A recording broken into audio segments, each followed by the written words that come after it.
Is that my bro? Can you even hear me? I've never done this. Can you hear me?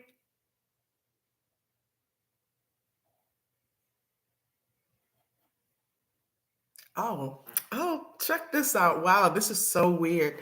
Okay, and this is so uncomfortable. I actually had more confidence, y'all, than when I first started. Like now I'm just ready in the whole thing. I'm gonna be honest. So real quick, y'all, I'm actually excited because this is going to be our next portion of cognitive distortions.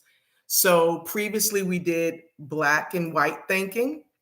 And then today we're going to be doing not shitting on yourself, you know, almost like don't shit on yourself, right? Something like that, I guess. But okay, so look, I can see all my people. Look at all the family in here. Okay, BFTB Boxing, my big brother. Tay Tay, what's up, gorgeous? Oh, okay, let's go. Because it ain't gonna take me long, y'all, because I'm so uncomfortable. All right. So, not shitting on yourself. This cognitive distortion, once again, what they do is they typically just lay this foundation for a false narrative, right? And from that false narrative, we start just building other narratives to the point where we write total shelves full of articles, books, peer reviewed articles, and ain't none of them based off of a fact. That's the scariest thing. So when we say stop shitting on yourself, I always just say, if somebody feels as though you must do something or you should have done something, or if you would have done something, then things may have turned out differently. Think about that, y'all. Well, I should have known to do that. If I would have done that, things would have, worked out in my favor. Would they? Honestly. So then we go into radical acceptance. I want to go there first before we really focus on that shouldn't, right? Radical acceptance. I love radical acceptance because what it says clearly is I may not like the way things turned out. I may not agree with the way things turned out, but the facts are what they are.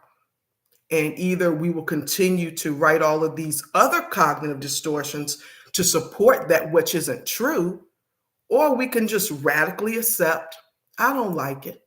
I don't agree it. And it ain't sugar honey iced tea that I could have done to change it. Does that make sense, y'all? What y'all think?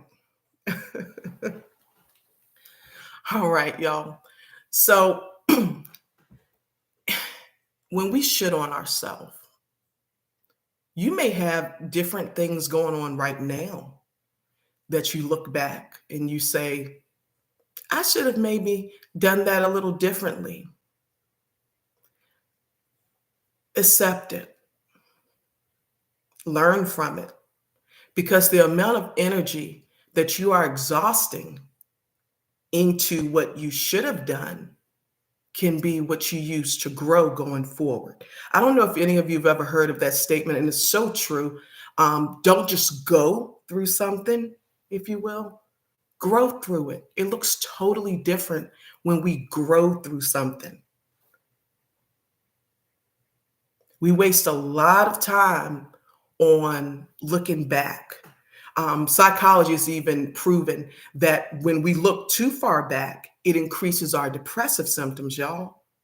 When we look too far ahead, it increases our anxiety, which is why we need to be mindful of just remaining in that present. I'm not saying there's anything wrong with planning, y'all. Nothing's wrong with being proactive. But if we get caught up into that whole mindset of, well, I should have done this, we're looking behind us. It's happened. It's already done. It's almost like, shake the dust off of your feet. Let it go. What purpose is it serving for you right now by holding on to it? So what people don't realize is this distorted thinking causes us to then have this negative view of self, right? And that leads to a whole nother other thing. I mean, I've always been very honest about this whole thing. What's up? Welcome. So excited to have you here. So I often tell a lot of my colleagues, they'll be like, oh my, the people we're dealing with, those distortions, they're going through so much, the suffering they're experiencing. And I don't mean to just come off as a total smartass right now, but I come back because, truthfully speaking, all of us are only one crisis away from the same. All of us are only one traumatic event from having the same symptoms. I hope that makes sense. I like to normalize it because so many times, therapists may make this assumption that they are somehow exempt from ever having distorted thinking or depressive symptoms and all of that. That's BS. No one's exempt from this. We all humans living this thing called life, having a human experience, right? Yeah. So we go back to the shoulding. Like I said, you want to be honest and see where has this distorted thinking even helped you. I'm hearing you, Tay Tay. Yeah, that's not easy. I lost mine now to be 8 years and it's still the same. Yeah. And as I told you that day, beautiful queen, the first lie, therapists, and I don't say all, I can't say all, that would be an absolute, and I don't do the blanketed statement stuff. But the first lie that people will say, they'll say, oh, I get it. You're going through grief. You're going to go through these stages, as if it's some sort of destination.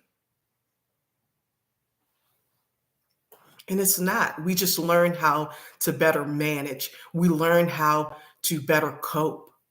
That's all we're doing, y'all. What's up, sugar free? Hey, gorgeous sis. Big hearts. Y'all are just, this is so much, y'all. Oh my goodness. Okay. So, yeah, y'all already know. Any of you that can feel the energy through the laptop, yep, I'm literally about to get through this so we can call it done. Much love to y'all for even coming on. So, we get back, like I said, to this distortion of should statements. And, it's just us focus on how, we believe things should be or much must be rather than what is. We didn't just come up with this worldview, y'all. We were conditioned long before we even really started school or anything like that. And so that's why you always hear me say, give yourself that space and grace, because a lot of the behaviors that you see within that go without are based off of what has shaped us. What's up, Shade Girl? I hope I spoke to everyone. Big hearts, y'all. um, and so, did I miss somebody? Y'all got to be patient with me. Oh, what's up, Karma? Okay, I see y'all in here. Oh, bless y'all, man. That's what's up. Quite overwhelming, but needless to say, I'm here. In case you haven't learned, I am an introvert. You may ask how it works. As me being a therapist and an introvert, it does, I assure you. It's just, who I am, right? So let's go back to this thing. We're talking about how our worldviews have already been shaped before we start school. A lot of our behaviors that we see and we experience, worldviews, belief systems, your core beliefs. And that's what we really want to start exploring in this actual series of cognitive distortions are, what are your core beliefs? Are we compromising them? And that's why we shit on ourselves so much?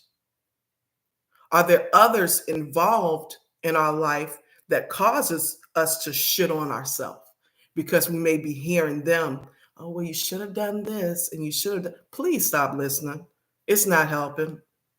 I promise you.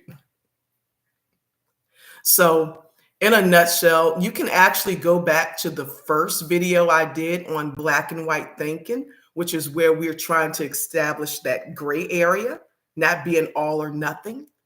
And you can actually learn just how to challenge these cognitive distortions. They all have the same tool to be able to challenge them, y'all. For some, you can challenge them in your process. You can actually say to yourself, okay, let me check the facts real quick. When I'm shitting on myself, is it lining up with reality or is this a narrative that I've written? For others, you might be like, I need something tangible. I got to make this thing plain. I got to write it down. Write down the thought you're having. Write down your feelings because we always want to validate our feelings. We don't judge our feelings. And we talked about that. Don't judge them. Validate your feelings first. Now, after you write down that thought and you write down the feeling, because you're doing two columns, like I said previously, after you write down those feelings, you then want to come over to the facts. Now, when it comes to these facts about this distortion, this thought that you may be experiencing, you can't come up with a fact that's based off of something you think, assume. It has to be fact. Remember, we also talked about radical acceptance. Facts don't always mean we like them, but they are what they are, y'all. What's up, 7-8? This is amazing, y'all. Wow. Okay, and it'll probably be like annually that I come back on. Anyways, this is gonna be it. I'm just so excited to see all of you here. As always, I'm hoping that you will be able to benefit from just what has been provided today. And if it's not for you, pass it on to the next person. Encourage somebody else. I'm going to close out, y'all. And okay, so I guess I just hit end stream. Oh, this is hilarious. I can't even believe I did this. My mother is going to be joking me later. All right, y'all. So go for it. Remember, we're all doing this life for the very first time. So, just be gentle with yourselves. Back in high school, one of the local rappers, for anybody that doesn't know, I'm from VA, Petersburg, that is. He used to always say, I'm living righteous, but I have my vices. It's love within, so it's always love going out. I hope that encourages you. And shout out to that my classmate that wrote that. Y'all have a beautiful, blessed day. And I'm going to see y'all in these YouTube streets. You already know. All right, bye.